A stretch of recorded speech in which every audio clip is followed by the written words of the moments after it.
The gift of Google is finally here. We have our first real look at the Google Pixel 9 as well as the Pixel 9 Pro and the 9 Pro XL. For the first time ever, Google will be releasing 3 flagship phones, all priced very nicely in order to provide the best challenge to the likes of Samsung and Apple. Starting off with the design of the Google Pixel 9, which could be one of the most affordable flagship phones this year. Design-wise, Pixel 9 is continuing the same kind of design language as the previous Pixel 8 generation, but there are a few refinements. For example, the camera visor doesn't extend all the way towards the edges. Now it stays on the body, which looks a bit more premium. It seems like we have matte finish on the camera visor while the side of the phone is looking glossy. Now, since this is a non-Pro model, we have 2 cameras on the back instead of 3, so main wide sensor along with the ultra wide angle sensor. Now, taking a look at the design of the Pixel 9 Pro and the 9 Pro XL, we have of course 3 cameras on the back. The camera visor is indeed bigger than the standard 9 model. Once again, we have rounded corners with boxy sides, kind of similar to iPhone, but not gonna lie, it's looking very premium. The front display design is similar to how Google flagship front design is these days. The important change this time around is the screen size.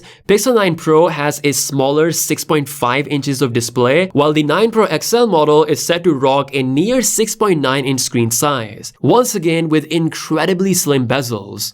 Along with the design, the Pixel 9 series will look to surpass the Galaxy S24 lineup when it comes to the AI war, as Google is preparing some killer AI features for their next generation of flagship devices. As for the chip, Tensor G4 will be running the show. Of course, it's very likely going to be a customized version of the Exynos 2400. So there we go, this was the complete stacked Pixel 9 lineup for the year of 2024. Finally, 3 flagship phones from Google with incredibly premium design. Let me know your thoughts in the comment section below. With that being said, I'll see you guys later. Peace out.